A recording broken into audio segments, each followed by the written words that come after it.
Bueno, ahí va. Le doy la palabra a Gerardo para que te presente y ya arranca. Gerardo. Bueno, gracias. Buen día a todos. Bueno, la clase de hoy, que tiene que ver con tecnología en relacionado con lo que son pinturas de demarcación vial, materiales, ensayos y normas, va a estar a cargo de la ingeniera Verónica Mechura.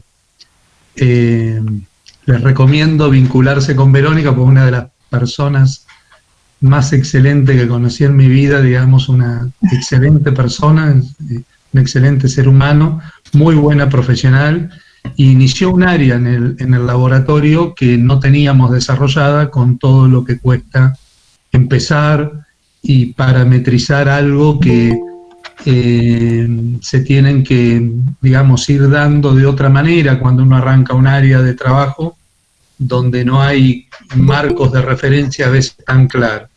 Así que gracias Verónica por ese aporte. A su vez Verónica está ya promediando, finalizando su doctorado, eh, y el doctorado tiene que ver con este tema, supongo que comentarás eso, y es docente también en el Departamento de Ingeniería Civil. Gracias Verónica. Bueno, muchas gracias. Bueno, yo les voy a hacer un comentario sobre los materiales que se utilizan en las pinturas de demarcación vial, los ensayos y las normas. Ahora les voy a comentar un poco de cómo vamos a abarcar este tema. En principio vamos a hablar un poco de algunas definiciones de lo que es demarcación vial, que están en el Manual de Señalamiento de Vialidad Nacional. Les voy a comentar los materiales que se utilizan para conformar las marcas viales. Un breve resumen de las normativas que existen en IRAM y bueno, en Europa, o sea, las UNE, que son las que, digamos, pude acceder, y bueno, también algo sobre las especificaciones de vialidad.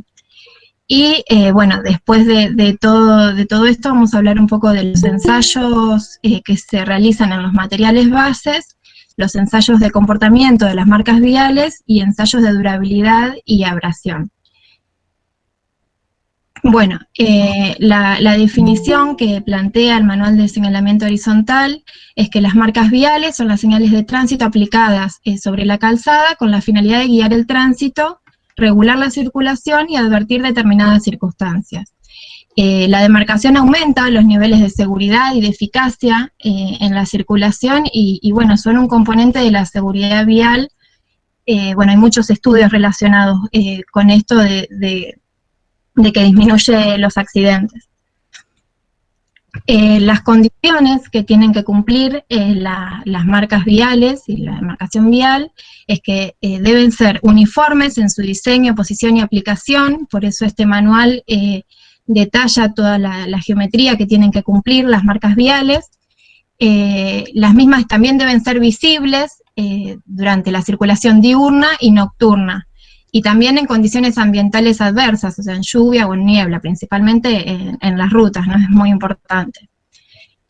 Todas las demarcaciones horizontales en uso en la Red Nacional de Caminos deben ser reflectivas. Esto está, como les comenté, en el Manual de Señalamiento Horizontal.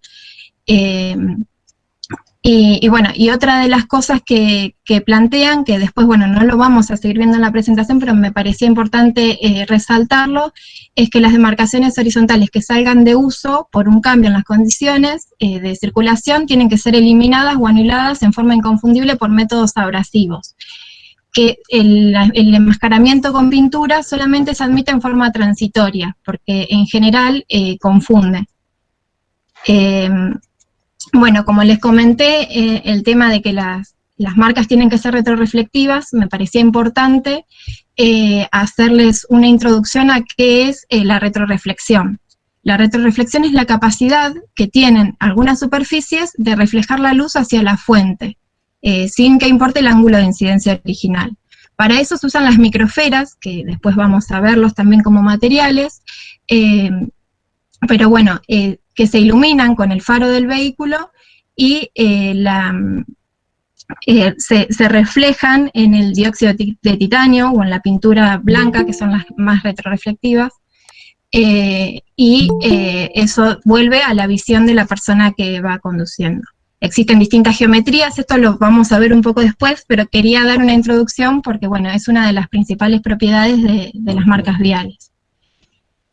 Bueno, acá hay unas imágenes que nos permiten ver la importancia que tiene la retroreflexión, o sea, este es el mismo camino en una condición diurna, en una condición nocturna. Acá, bueno, tiene otros elementos que ayudan, pero bueno, pueden ver que las líneas se evidencia la retroreflexión, sobre todo siempre es más importante en las pinturas blancas.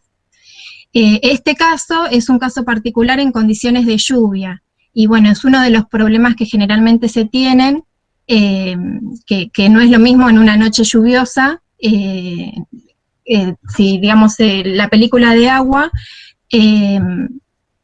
produce, digamos, este efecto, que no tener una buena retroreflexión. Bueno, la clasificación de las marcas viales, o sea, de las demarcaciones horizontales, emiten su mensaje a través de líneas de distintos tipos.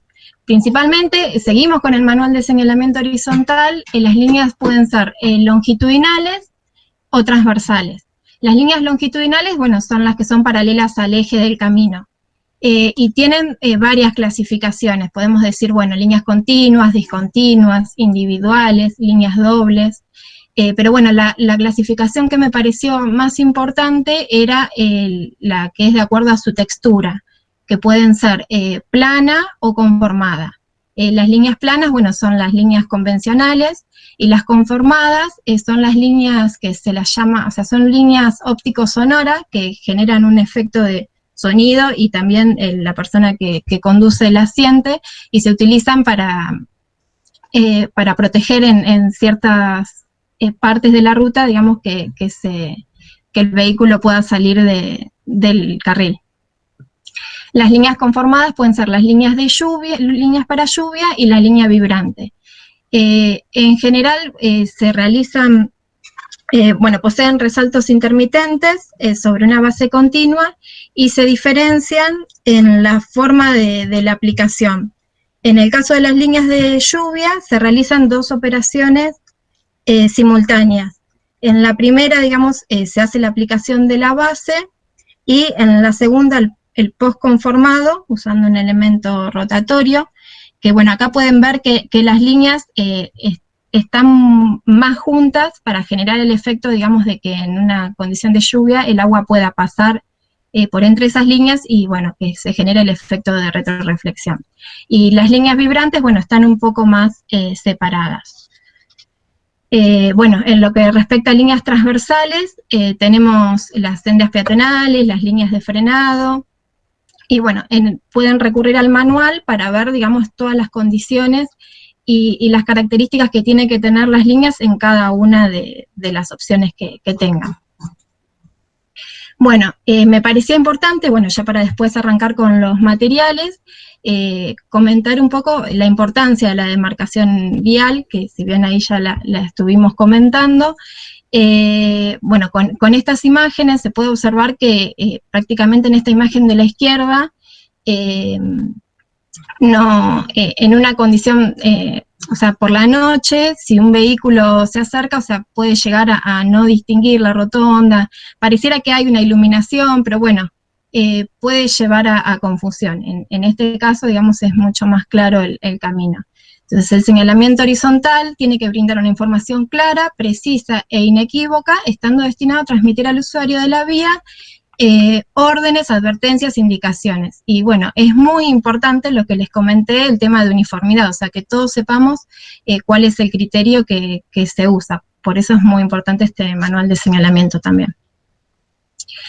Bueno, entonces yo les estaba comentando que la demarcación horizontal está conformada por marcas viales, y las marcas viales están formadas por materiales base, que ahora se los voy a comentar también, pero la idea era tener una visión global, que pueden ser pinturas, plásticos en frío o termoplásticos, y estos materiales, adicionalmente, se les siembran microesferas para generar este efecto que les comentaba de retroreflexión. Bueno, entonces, para construir las marcas viales, in situ, se hace mediante la aplicación sobre la calzada, que es nuestro sustrato, que ya sea el pavimento de hormigón o un pavimento asfáltico, de un sistema de señalización vial. O sea, es un sistema porque está conformado por varios materiales. Como les comenté, tenemos los materiales bases, que ahora los vamos a ir comentando, particularmente cada uno de ellos, y los materiales de postmezclado, que tenemos las microesferas de vidrio, que son las que se utilizan para generar este efecto de retroreflexión, y los áridos antideslizantes, que se utilizan para, bueno, mejorar la resistencia al deslizamiento. En nuestro país no está especificado el ensayo de resistencia al deslizamiento, que lo vamos a ver más adelante, pero bueno, en otros países se utilizan para cumplir con esa norma. Por eso, bueno, es un material que se puede considerar, que no lo vamos a profundizar porque, bueno, no se usa mayormente acá. Para arrancar me parecía importante hacer un breve comentario de los componentes de las pinturas. Las pinturas están formadas principalmente por estos elementos.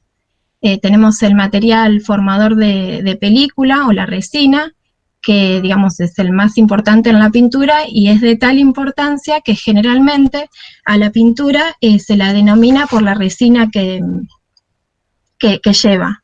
En el ámbito de la demarcación horizontal se utilizan las resinas alquídicas de caucho clorado, las acrílicas, también acrílicas estirenadas, y bueno, puede existir otros tipos, estas son las principales.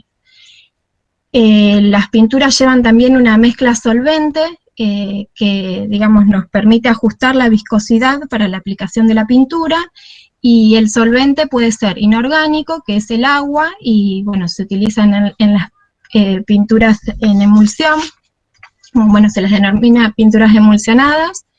Si bien el principal componente es el agua, generalmente tienen otro agente que bueno, tiene algo de solvente orgánico, pero bueno, no es en poca cantidad. Por otro lado tenemos el solvente orgánico, que en general tienen altos contenidos de COB, que son compuestos orgánicos volátiles, y bueno, es lo que se está limitando en muchos países. Los solventes que se suelen utilizar en este ámbito pueden ser, bueno, el tolueno, sileno, la acetona, pero bueno, me parecía importante aclarar que en muchos países se está limitando este COB que les comentaba, y bueno, se está yendo un poco a tratar de limitarlo por el problema que genera la peligrosidad en el medio ambiente y bueno, y en las personas. Bueno, también tenemos los pigmentos, que son pequeñas partículas que son insolubles en la resina y cumplen y pueden ser funcionales o extendedores. Los pigmentos funcionales generalmente otorgan propiedades especiales, y principalmente los que se utilizan en las pinturas de demarcación son el dióxido de titanio, que es el pigmento, digamos, blanco, el que nos da las pinturas blancas, y que tiene dos formas cristalinas, que es el rutilo y anatasa, que en general tienen distintas propiedades, no es lo mismo que tenga uno y el otro. En lo que es pigmento amarillo se solía usar el cromato de plomo, pero hoy en día también por una cuestión ambiental y bueno, de seguridad se está limitando el uso de este pigmento, y bueno, se están buscando otros pigmentos. El problema que tienen es que generalmente este tiene muy buenas propiedades para mantener el color, o sea, para lograr el color que se busca en las demarcaciones. Pero bueno, se está tendiendo a usar otros materiales. Por otro lado, bueno, les comenté que existían los pigmentos funcionales y existen los pigmentos extendedores o cargas. Estos en realidad se agregan como complemento a los funcionales y en general son más económicos, o sea, por eso se los llama a veces cargas. Los que se suelen utilizar son calcita, el talco, cuarzo, y bueno, y por último las pinturas están formadas por aditivos, o sea, se les agrega aditivos en una muy baja proporción, menor al 2%, que en general estos aditivos, a pesar de que es en una muy baja proporción, generan cambios en la pintura, tanto en estado líquido como en estado seco. Bueno, y acá hay distintos tipos de aditivos que se pueden llegar a usar. Bueno, y otro aspecto que también me parecía importante resaltar es cómo es la formación de la película. Siempre va a estar relacionado con el tipo de material de resina que se emplea en la elaboración de la pintura, y el mecanismo puede ser de naturaleza física y o química, o sea, o físico-química. El secado involucra el pasaje de la película de pintura líquida en forma de capa delgada al estado sólido por la evaporación de la mezcla solvente. Es decir, que en este caso es un fenómeno de naturaleza física, es solamente la evaporación del solvente. En cambio, en el curado, además de la evaporación de los solventes, se producen reacciones químicas de diferente complejidad que se incorporan a la formulación. Entonces tenemos un fenómeno de naturaleza físico y química. Bueno, ahora sí, referente a lo que es pinturas de demarcación vial, entonces podemos decir que tenemos las pinturas de secado físico y las de secado físico-químico. Dentro de las de secado físico tenemos las acrílicas base solvente y las emulsiones acuosas. Dentro de las otras, ahora igual les voy a comentar un poco cómo es cada uno de los fenómenos, están las pinturas alquídicas y las emulsiones autorreticulables de secado rápido. Básicamente en este tipo de pinturas se produce la evaporación del solvente y la polimerización del ligante. Bueno, en las acrílicas base solvente, una vez que se aplica la pintura, se produce la evaporación del solvente, que es el fenómeno de secado que les comenté, y bueno, el solvente escapa a la atmósfera como COB, que generalmente las pinturas base solvente, como les comenté, tienen altos valores de compuesto orgánico volátil. Las emulsiones acuosas, si bien también tienen un mecanismo de secado físico, el mecanismo es distinto. En este caso, al polímero acrílico, digamos en agua, se le agregan sustancias coalescentes, agentes coalescentes, que favorecen la formación de la película. Cada uno de los polímeros que se utilicen tienen una temperatura mínima de formación de film, para formar una película uniforme y homogénea. Por debajo de estas temperaturas no se obtienen películas de buenas propiedades, por eso es importante esta temperatura. El fenómeno de coalescencia es el siguiente, se puede ver en esta imagen, y bueno, conforme el agua se va evaporando, las partículas de polímeros se van acercando, se deforman en cierta medida, y bueno, y se forma la película de pintura de esta forma. Este es el mecanismo en las pinturas de emulsiones acuosas.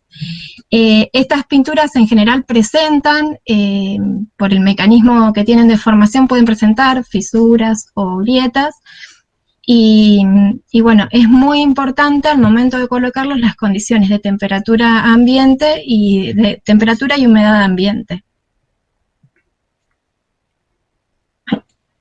Se me trabó. Ahí está. Las pinturas alquídicas, bueno, como les comenté, ya tienen un proceso físico-químico.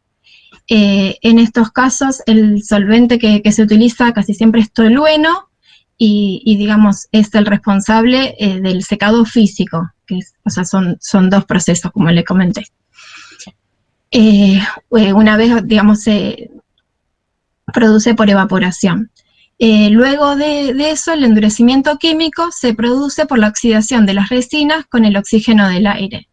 En general, una vez que alcanzan la resistencia final, estas películas de pintura tienen una mayor resistencia final al desgaste, pero tardan más tiempo.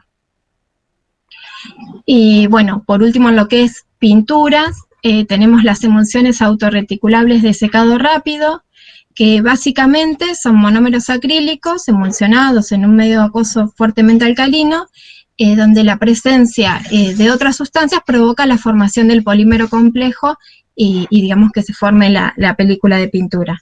Estos están, digamos, son productos más nuevos y son base acuosa y, digamos, tratan de reemplazar las que les comenté anteriormente.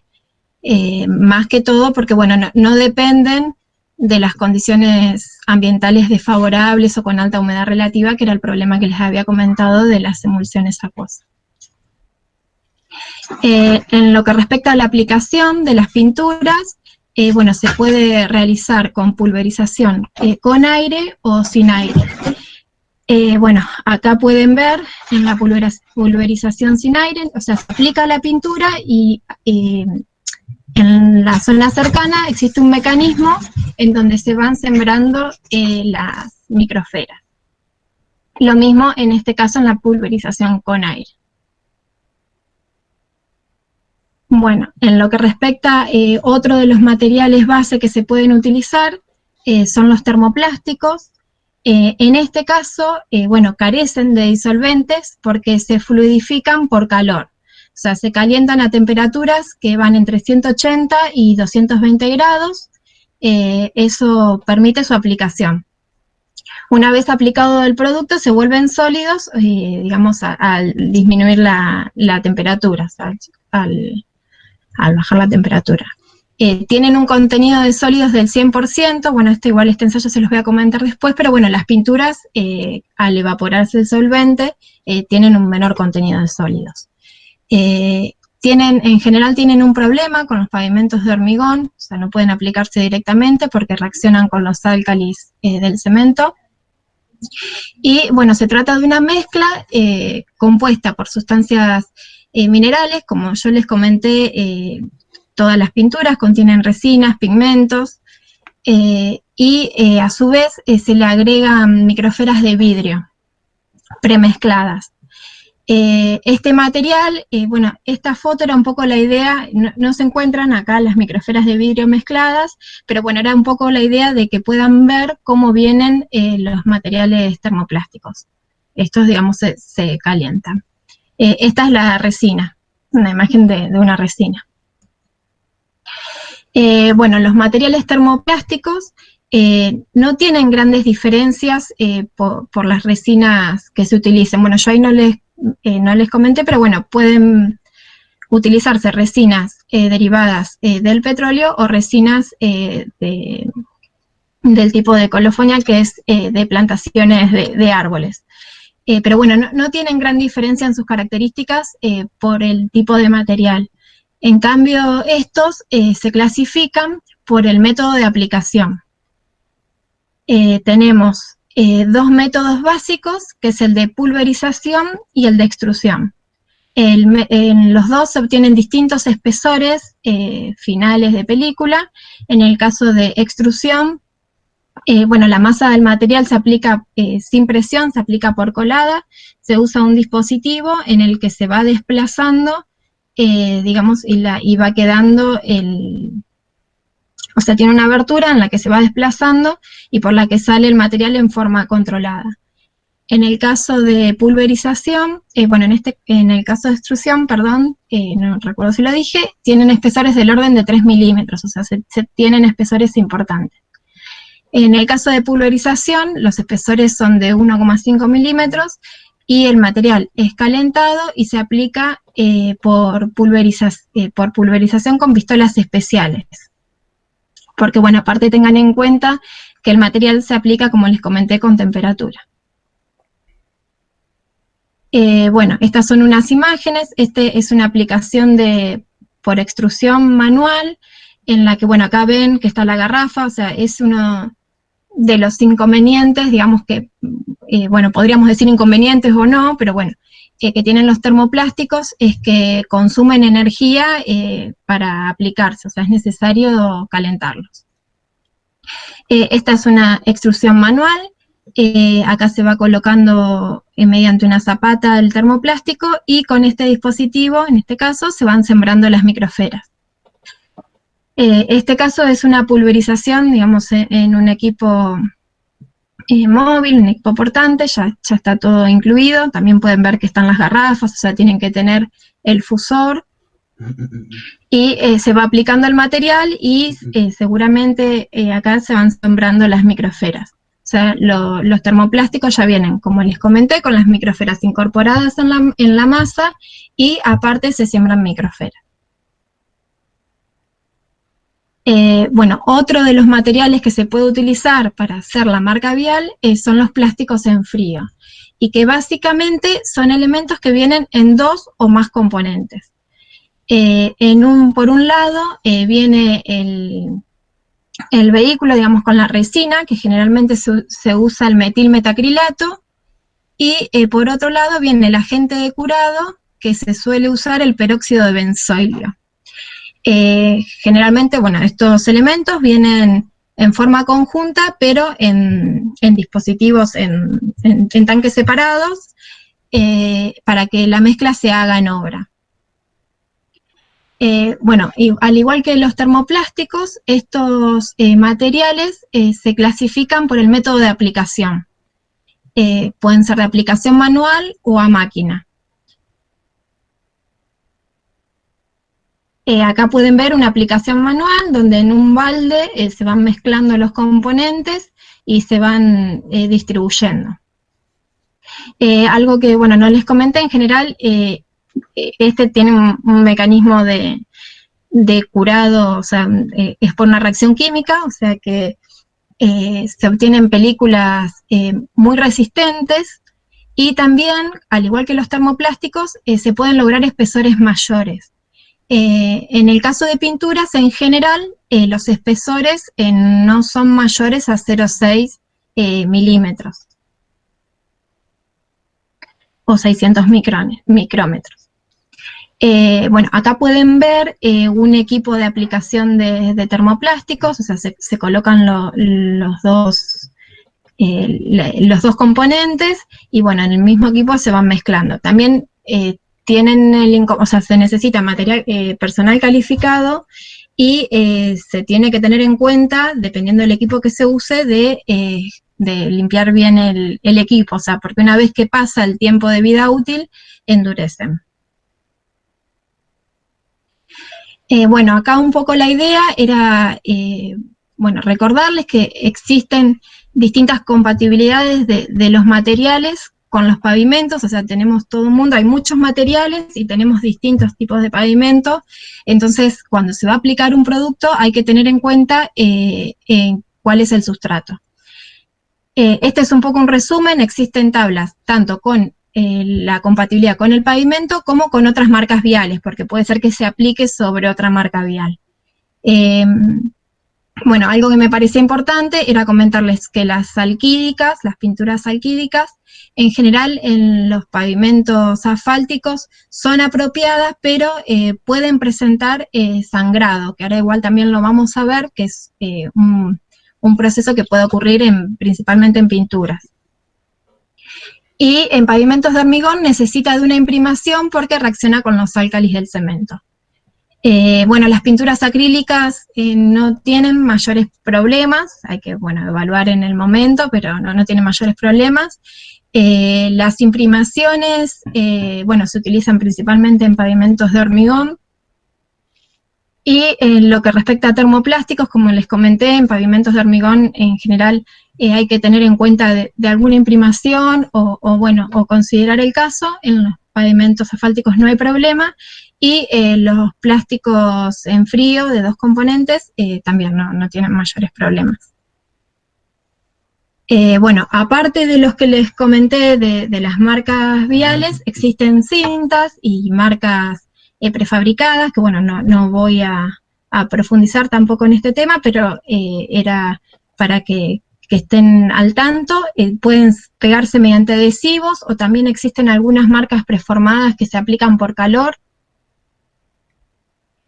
Y bueno, ahora sí, los materiales auxiliares, que bueno, como les comenté, existen las imprimaciones, que es para, digamos, la compatibilidad con el pavimento, o sea, cuando se tienen problemas de compatibilidad con el pavimento.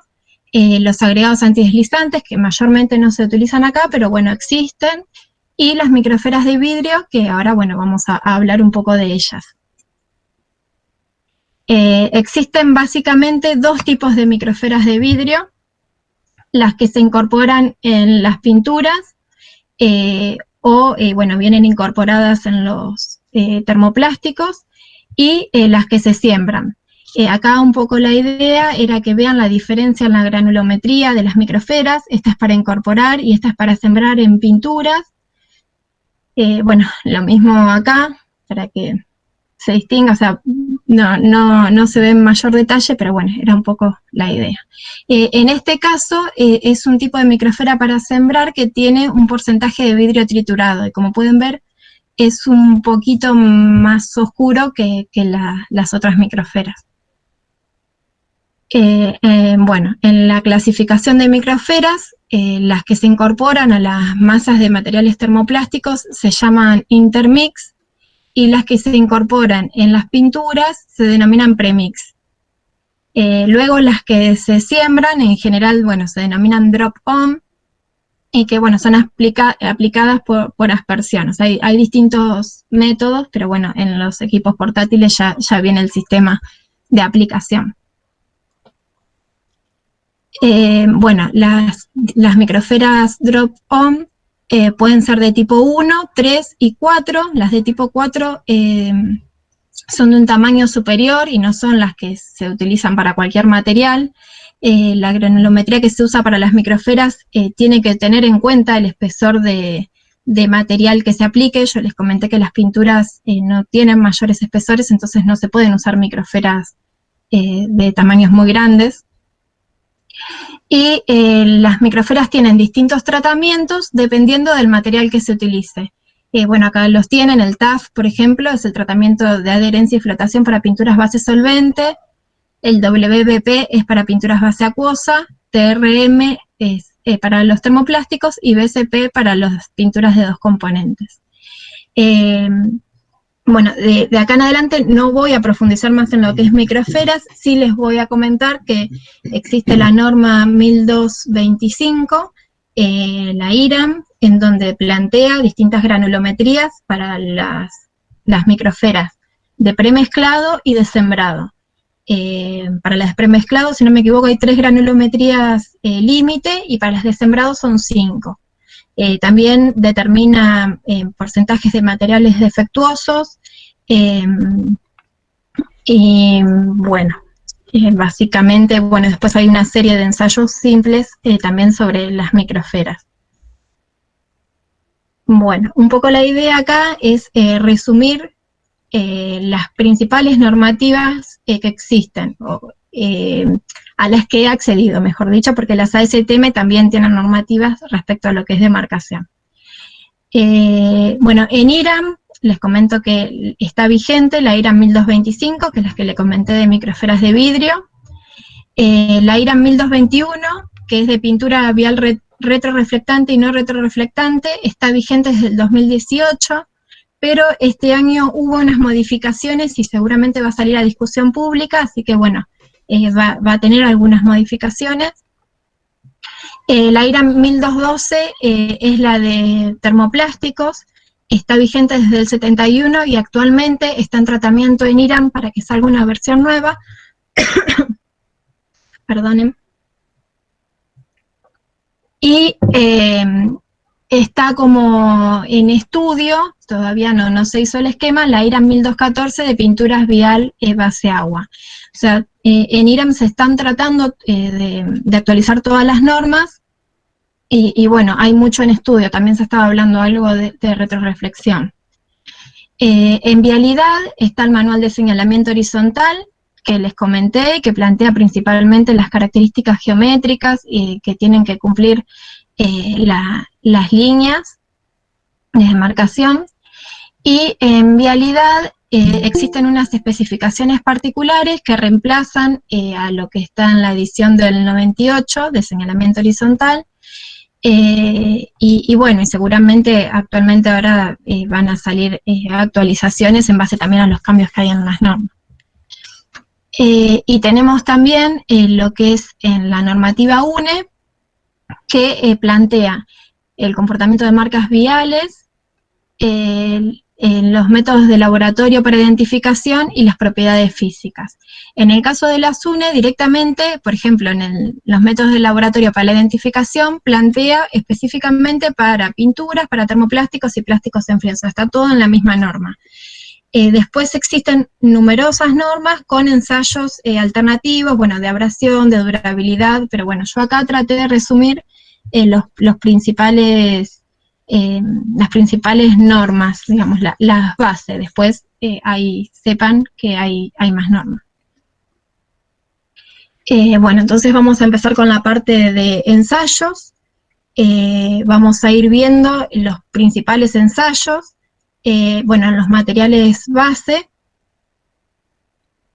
Bueno, acá les quería comentar que traté de identificar, por si me olvido de comentarlo en el momento, o sea, en general, cuando los ensayos se hacen sobre la película de pintura, traté de poner esta imagen. Si se hace sobre película seca, puse la imagen de una línea. Traté de ir aclarando también, porque algunos se hacen en pinturas y otros se hacen en termoplásticos. Pero bueno, la idea era resumir los principales ensayos. Bueno, uno de los ensayos es el de densidad, que se realiza en pinturas. Se utiliza un pignómetro metálico, que son de este estilo, que bueno, previamente es aforado con agua destilada, y luego se llena con el producto a ensayar y se pesa en balanza analítica para determinar la densidad. Estos pignómetros, digamos, tienen esta perforación que hace que, digamos, cuando uno pone la tapa, siempre quede la misma cantidad de pintura y, digamos, se limpia la tapa. La propiedad de esta propiedad por ahí no va a tener mayores relevancias en cuanto a las resinas, o sea, las resinas tienen densidades similares. Sí nos puede mostrar una variación en los pigmentos que varían mucho en su densidad. Entonces, bueno, es una propiedad que nos puede llegar a interesar. Y bueno, y está pedida en las normas también. Otro de los ensayos es el contenido de sólidos o la determinación de material no volátil en masa, y básicamente consiste en pesar un recipiente, agregarle una cantidad de pintura, pesarlo, colocarlo por 3 horas en estufa a 105 grados. Bueno, cuando se llega a peso constante, se vuelve a pesar y se determina el contenido de sólidos en masa. Bueno, acá hay 2 normas de referencia, o sea, en general, entre la norma IREN y la UNE, en general puede haber alguna diferencia entre las temperaturas o algunas condiciones, pero bueno, la idea del ensayo es esa. Tenemos el volumen de material no volátiles en porcentaje. Este es un poco más importante que el anterior porque nos da la idea de la relación de espesor húmedo y seco. Bueno, como yo les comenté, en el caso de las pinturas, uno tal vez aplica la película de pintura con un espesor húmedo de, por ejemplo, 0,6 milímetros, y cuando seca, el espesor siempre va a ser menor. Esa relación nos da este volumen de material no volátiles. El mecanismo de ensayo consiste en un disco de acero que se pesa al aire y sumergido, se le aplica, se lo recuvierte con la pintura, se vuelve a pesar y bueno, se calcula luego mediante la utilización también de la densidad y del contenido de materiales no volátiles en masa. Pero bueno, lo importante de este ensayo es que nos brinda información con respecto a la relación de espesores, seco y húmedo. Bueno, después también tenemos la viscosidad, que acá un poco la idea que quería resaltarles es que, bueno, cada rango de velocidad de corte va a estar relacionado con un proceso característico. Por ejemplo, bueno, acá tenemos, o sea, en el proceso de secado en general vamos a tener bajas velocidades de corte, en el transporte tenemos procesamiento y aplicación, que también va a depender si es con rodillo, con brocha o con forma de spray. En general, la norma IRAM y la UNE determinan la viscosidad Stormer.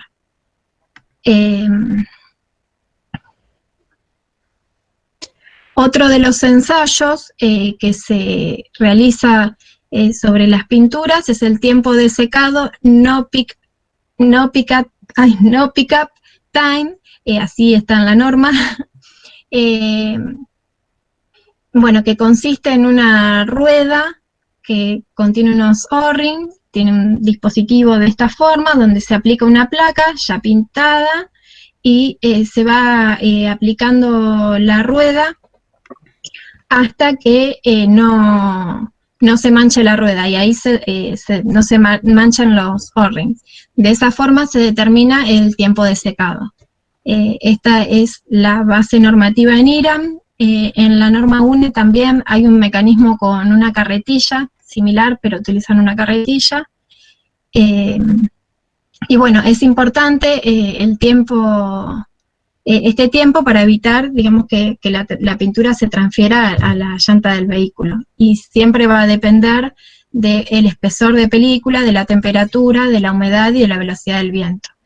Por supuesto, bueno, que la norma IRAM establece unas condiciones de secado. También tenemos el ensayo de resistencia al ataque químico, que busca,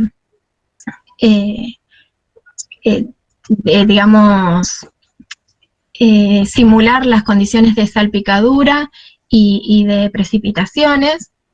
El mecanismo de ensayo es utilizar una placa que se aplica, o sea, son 3 placas en las que se aplican la pintura. Se las determina unas condiciones de secado, luego a una se le aplica gasoil por 2 horas, a otra un tipo de aceite por 2 horas, y la otra se sumerge en agua por 72 horas. Luego de ese periodo de tiempo, no se debe observar cuarteado, ni ampollado, ni agrietado, ni desprendimientos. Y bueno, el ensayo que se realiza antes y después de este ensayo es el de durezar lápiz, que es un mecanismo de este tipo, que está compuesto por distintos lápices, y la dureza corresponde al lápiz que marca la pintura, digamos. Otro de los ensayos que existen en los materiales bases son la estabilidad al calor. Se utilizan termoplásticos, y básicamente se coloca el material en un recipiente con un agitador y se calienta por un periodo de 4 horas. Bueno, hay diferencias también entre las normas. En algunos casos, en la norma UNE plantea una serie de ensayos para comparar el antes y el después. En la norma IRAM plantea el deslizamiento, que ahora lo vamos a ver. Pero bueno, básicamente es para simular las condiciones de calentamiento que tienen lugar durante las operaciones normales de aplicación. Bueno, el otro ensayo que se hace en materiales termoplásticos es el de deslizamiento por calentamiento a 60 grados, que básicamente consiste en utilizar un marco metálico donde se vuelca la pintura, el material termoplástico, se deja enfriar y se coloca en una estufa con un ángulo a 45 grados, en una estufa a 60 grados, y luego de un periodo de tiempo se observa si no existe deslizamiento. Bueno, después también tenemos, en cuanto a los materiales bases, ensayos relacionados con la compatibilidad del pavimento. Yo hoy les había comentado algo del sangrado. Bueno, la resistencia al sangrado sobre los pavimentos bituminosos, que se evalúa en pinturas, se realiza de la siguiente manera, básicamente. O sea, también hay diferencias entre las normas, pero bueno, la idea es comentarles un poco la idea del ensayo. Se utiliza un panel de aluminio, 2 paneles de aluminio. En uno se aplica un material bituminoso, el otro no.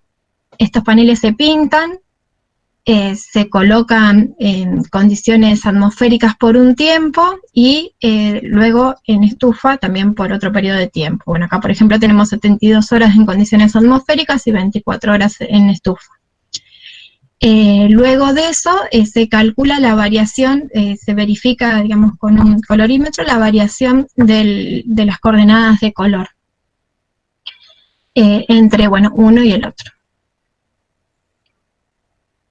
Bueno, el método anterior que les comenté, el de resistencia al sangrado, está en la norma IRAM 1221 y en la UNE. El de resistencia a los álcalis, bueno, solamente lo encontré en la norma UNE. Se plantea para todos los materiales, bueno, porque acá van a encontrar diferenciado las pinturas plásticos en frío y los termoplásticos, pero básicamente consiste en tomar una probeta, aplicar el material, se acondiciona y mediante una abrazadera se coloca a la acción de una disolución al 10% de hidróxido sódico durante 48 horas. Y bueno, luego de eso se evalúa cómo quedó el material. Bueno, ahí hablábamos de las condiciones relativas al sustrato. Otro de los ensayos que se hace en los materiales bases, pero esta vez relativa a las condiciones climáticas, es el de resistencia a radiación ultravioleta. Tenemos la resistencia al envejecimiento bajo radiación según la UNE 1871 o envejecimiento acelerado según la norma IRAM 1221.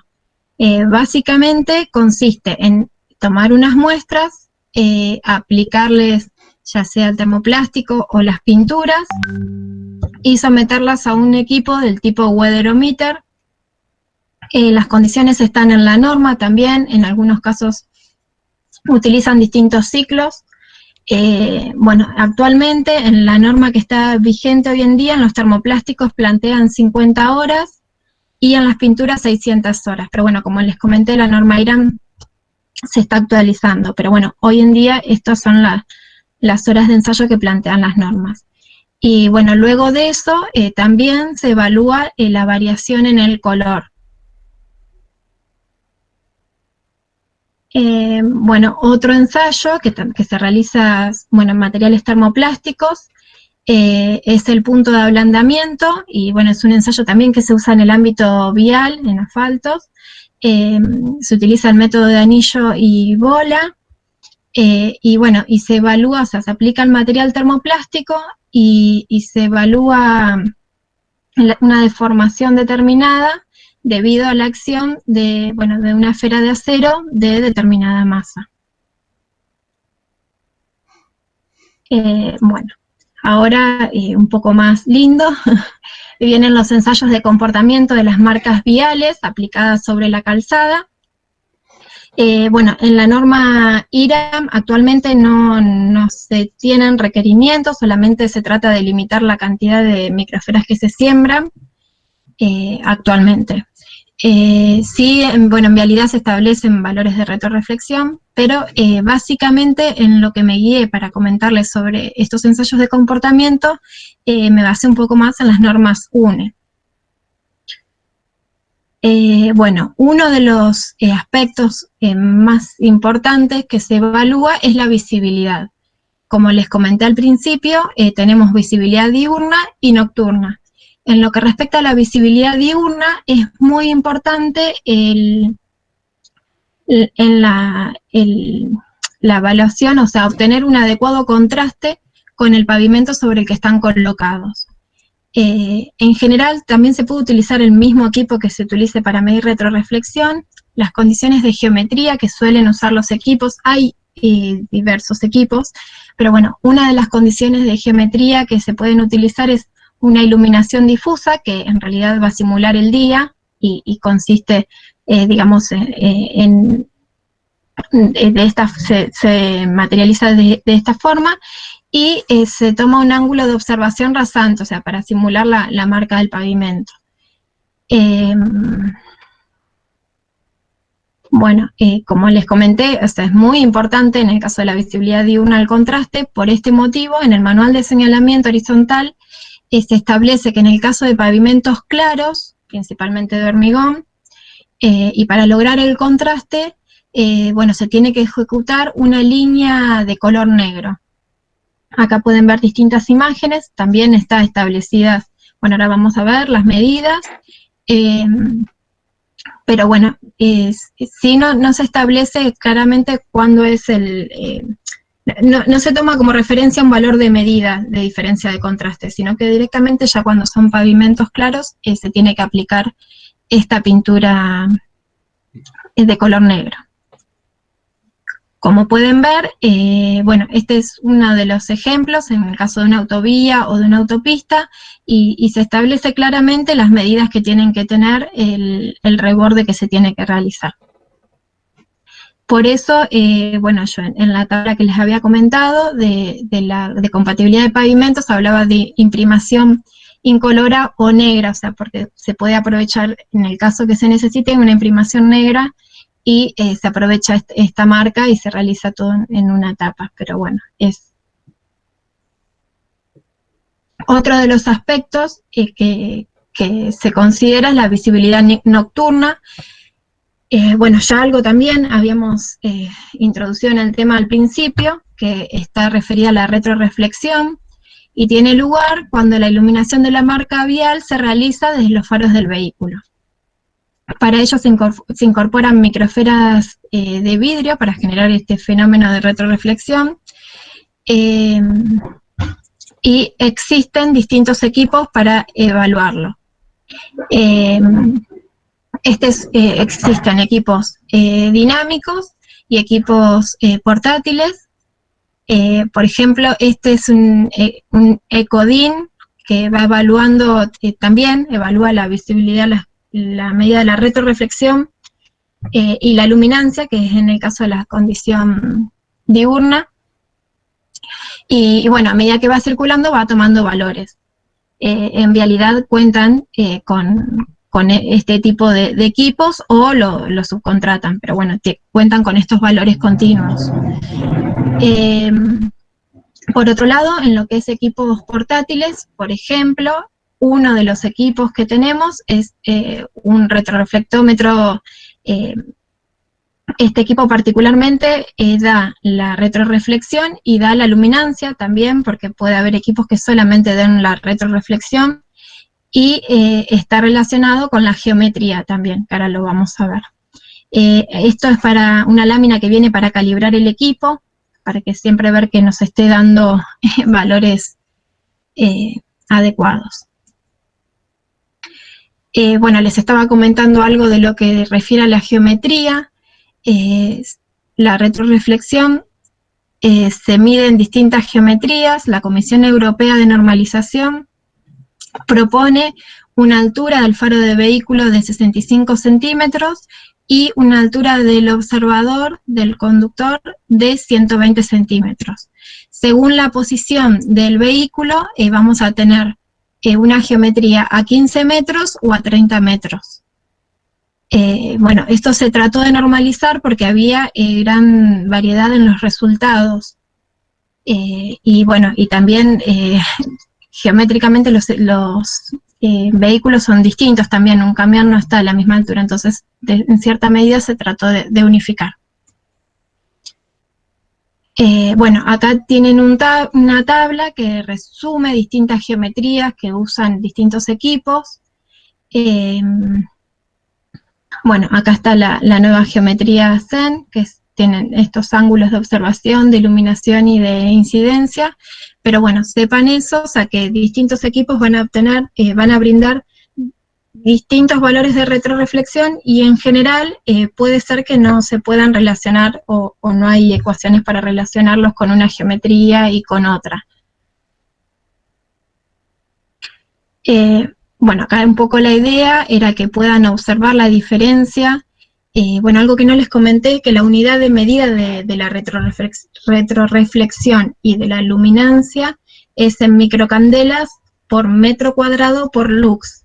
En realidad son adimensionales, pero se busca esta convención como para representar un poco lo que está midiendo. en general pueden ver que, bueno, valores de 100 están ahí ya en el límite. Bueno. Otro de los ensayos que se plantean en la norma UNE es la resistencia al deslizamiento. Este es el péndulo inglés, que es un equipo utilizado en el ámbito vial. En Argentina no está especificado y no está requerido en las normas. Sí, bueno, como les comenté en otras normas, pero bueno, me parecía importante comentarlo. La idea es, básicamente el ensayo es muy similar a lo que se hace en el ámbito vial. Se moja la superficie, se libera el dispositivo y se mide en la escala graduada el valor. Por ejemplo, en la normativa UNE establecen un valor mínimo de 45 SRT. Bueno, ahora vamos a seguir con los ensayos de durabilidad. Bueno, una vez que tenemos una marca vial, ¿cómo podemos saber la durabilidad que tiene la misma? Bueno, en Argentina no hay vigente actualmente alguna norma relacionada con este ensayo. Lo que se hace es lo que se denomina ensayo de referencia, lo que se suele hacer acá. Se pide permiso en un tramo de ruta, se aplica el material y se evalúa cómo es su comportamiento en el tiempo. En la normativa UNE, bueno, como les había comentado hoy, existen numerosas, aparte de las que les había comentado. Por ejemplo, en la UNE EN 1824 establece el ensayo de prueba de campo. También las ASTM sé que tienen una normativa referida a esto.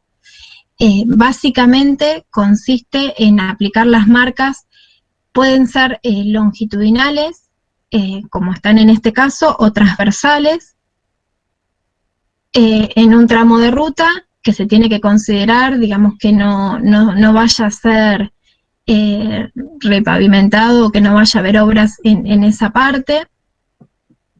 Lo importante, bueno, también en el caso de que sea de este estilo, es importante medir medir la cantidad de vehículos que circulan, y en este tipo de marcas longitudinales se tienen que utilizar dispositivos especiales debido a que no todas son circuladas por la misma cantidad. En cambio, las que son transversales sí, es más fácil medir el tránsito en algún punto y bueno, se sabe que pasaron determinada cantidad de vehículos. Bueno, tanto en este caso como en el anterior, bueno, tienen la desventaja de que se aplica en una zona y depende de las condiciones ambientales y bueno, y del pavimento en ese aspecto. Otro de los ensayos que existe también en la norma, por ejemplo en la norma UNE 13.197, originalmente se los llamaba simuladores de desgaste y existían gran cantidad de dispositivos para estos ensayos. El problema que tenían era que todos daban valores distintos y no correlacionables entre sí. Por eso, en un momento, a inicios de los 2000, se trató de unificar, incluso la idea, por lo que tengo entendido, era unificar entre simuladores de desgaste y también con las pruebas de campo. Se hicieron distintas investigaciones y se mantuvieron las pruebas de campo que se utilizaban en algunos lugares, como en Suecia, en Dinamarca, y en cuanto a los simuladores de desgaste, se planteó el uso de la mesa giratoria, que existen, tengo entendido que existen 2 en Europa, existen algunas también en Estados Unidos, son dispositivos muy grandes, es una mesa de aproximadamente 6 metros de diámetro externo, con, bueno, 4 ruedas neumáticas, en este caso, bueno, tiene de los 2 lados. Las muestras se colocan sobre un mecanismo plano que tiene un movimiento relativo que hace que las probetas pasen por las ruedas. Estas ruedas tienen una carga de 300 kilos. Bueno, este ensayo sí se realiza en laboratorio, en condiciones normalizadas, pero bueno, es importante resaltar que son equipos que existen en determinados puntos. Después, por otro lado, tenemos los ensayos de abrasión. En la norma IRAM establece el ensayo de método de caída de un abrasivo, que consiste básicamente en volcar un abrasivo, que es el óxido de aluminio, de determinada granulometría. Perdón, acá se aplica la muestra, cosa que no aclaré. Se vuelca el abrasivo y se pesa la cantidad de abrasivo que cae sobre la película de pintura hasta que hasta que se observa, digamos, la placa de aluminio en esa zona. Bueno, está en la norma IRAM y en la norma UNE existen distintas condiciones para la preparación de la muestra, pero básicamente esa es la idea del ensayo.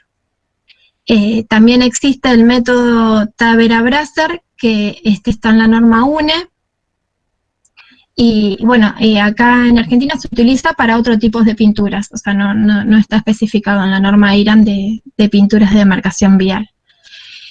Consiste básicamente en utilizar en pintar una placa, se aplica en este disco, se coloca en ese disco, se fija, esa placa va girando con la ayuda de este disco, tiene estos discos abrasivos.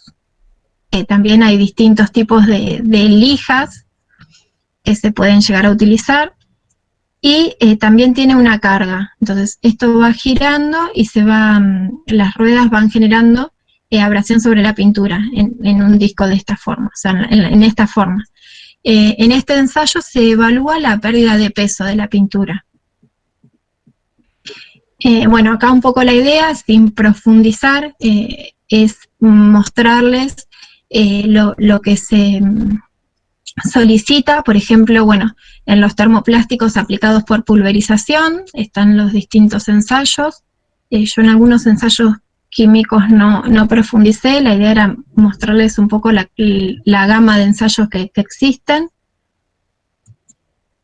Bueno, y como pueden ver también está el termoplástico aplicado por extrusión, que varía en los requerimientos, o sea, la cantidad de requisitos son las mismas, varían en los mínimos y máximos solicitados. En lo que respecta, bueno, material termoplástico, ya sea por pulverización o extrusión, plantea unos valores de retroreflexión para la recepción provisional, era para que tengan una orden de magnitud de los valores que se plantean acá. Bueno, también plantea características para las bandas óptico-sonoras, para las líneas conformadas o lisas, para lo que es pinturas acrílicas. Bueno, se plantean espesores mínimos de 0,6 milímetros en húmedo, y en seco, como pueden ver, es la mitad, 0,3 milímetros en seco, sin contar las microesferas. Y bueno, plantea unos valores de retroreflexión menores para la recepción. Y bueno, por último, quería resaltar la importancia de determinadas propiedades dependiendo del entorno de aplicación. En ciudades es muy importante el tiempo de secado, ya que se tiene que cortar una avenida o una calle para poder pintarla. Los requisitos respecto a la resistencia a la abrasión, porque generalmente los vehículos circulan sobre ellas, sobre las sendas peatonales o sobre otros tipos de marcas. La resistencia al ensuciamiento, porque continuamente los vehículos están frenando, los micros, y bueno, generalmente, por lo que se ha visto en distintas bibliografías, lo que se suele utilizar son más las pinturas de secado físico y los plásticos en frío. Aunque en Argentina, esto es bibliografía general, se utilizan mucho los termoplásticos, como habrán visto. En lo que es carreteras y autovías, la propiedad más importante es la retroreflexión. Bueno, se utilizan todo tipo de materiales, pero bueno, al ser líneas longitudinales no están pasando continuamente los vehículos. Por ahí quería resaltar la importancia en un caso o en otro. Obvio que en todos casos tienen que ser retroreflectivas. Bueno, muchas gracias. Y bueno, acá les dejaba algo de bibliografía relacionada, que bueno, cualquier cosa también me pueden consultar. Bueno, muchísimas Bueno. gracias, Vero, la verdad, una logística tremenda, ¿no? Muy bueno. En 2 o 3 momentos apareció la niña, pero bueno, traté de... Pero fue impecable.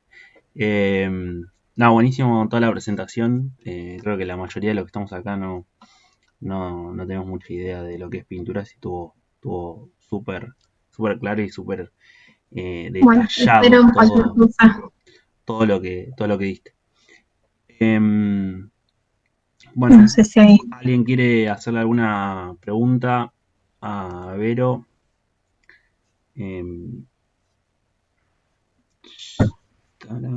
Yo voy a ir buscando el cuestionario para pasarles.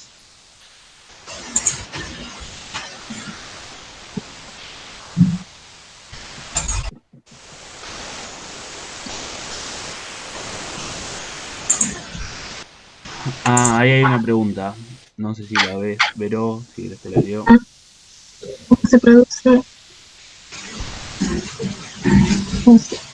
Dice, ¿cómo se produce el sonido de las ondas sonoras? O las que producen música, funcionan con el aire, que se comprimen neumáticamente.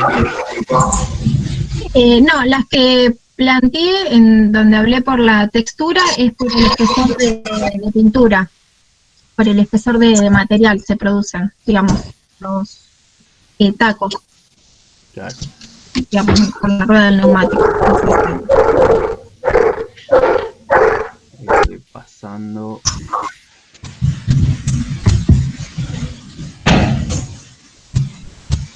Eso se ve mucho cuando son esas bandas antes de los peajes o ciertos lugares característicos Sí. para despertarte, digamos, ¿no? Eso, Sí, o en zonas, bueno, donde es peligroso el desvío de la ruta. Claro. Bueno, ¿alguna pregunta más? Bueno. Ahí. Yo tengo una, Vero. A ver si te puedo...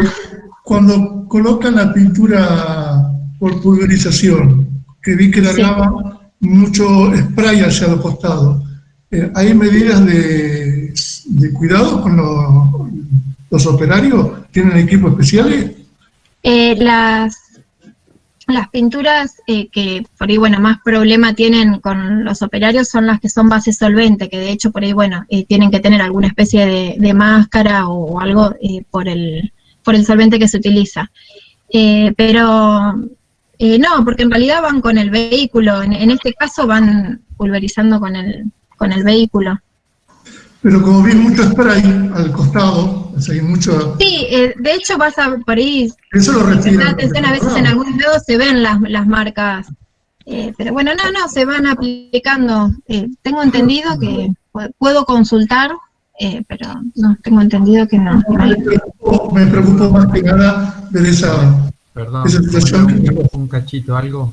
Por ahí algunos en esas lanzaderas que mostraba Vero también van aplicando calor y llevan una protección lateral al costado. Por ahí esa no era la foto más nueva, pero llevan alguna protección. Sí, ahí. Y van aplicando calor antes de la pintura. ¿No, Vero? Hay algunos que son así.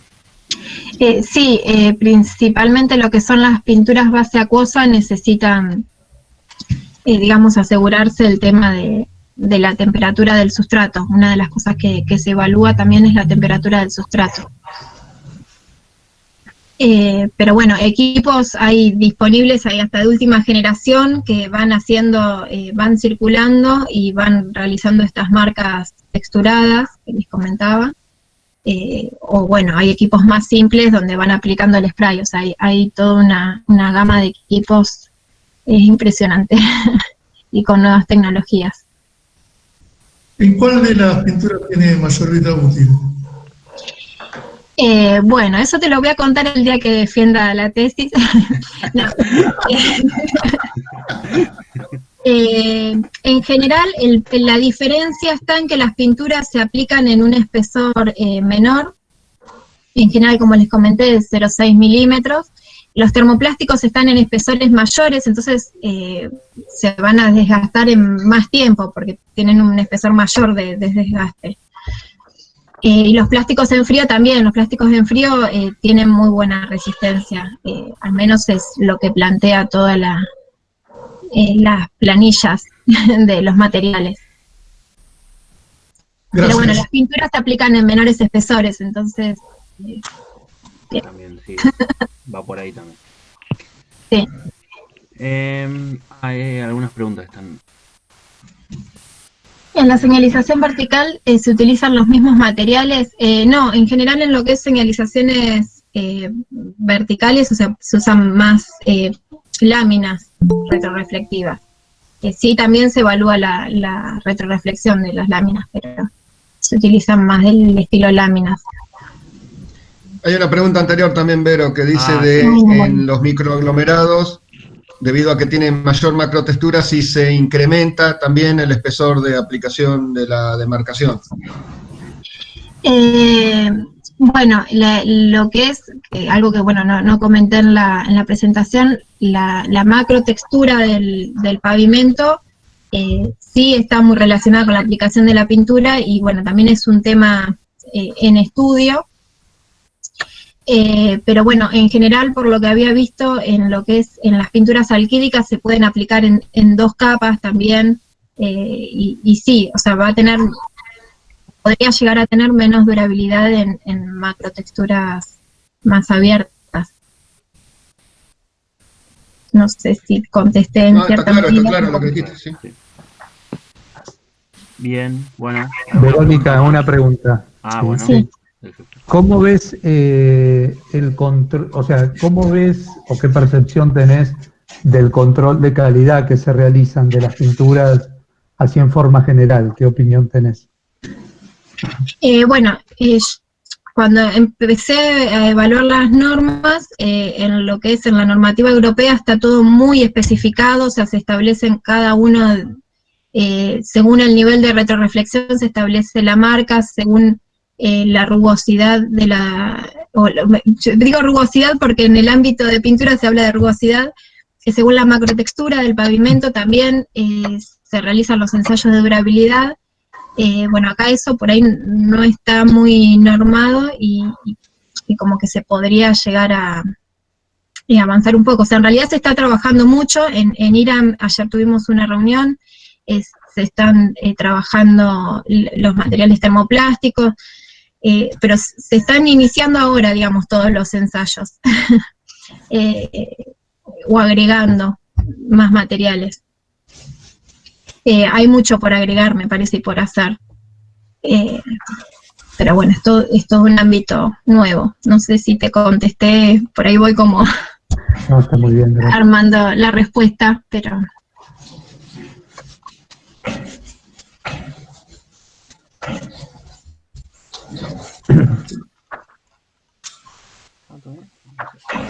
Bueno, No sé si hay alguien más, si no, damos por finalizado, agradeciéndole a Vero por la presentación muy buena que nos dio, introduciendo a este mundo de pinturas. Como dijo, ella está abierta a que le hagan consultas de cualquiera que desee. Así que bueno, si no hay más consultas, nos vemos la semana que viene. Yo en breve le voy a estar enviando cuando se cargue el video a YouTube y también por las dudas les envío el cuestionario. ¿Sí? Bien, nos quedamos en línea.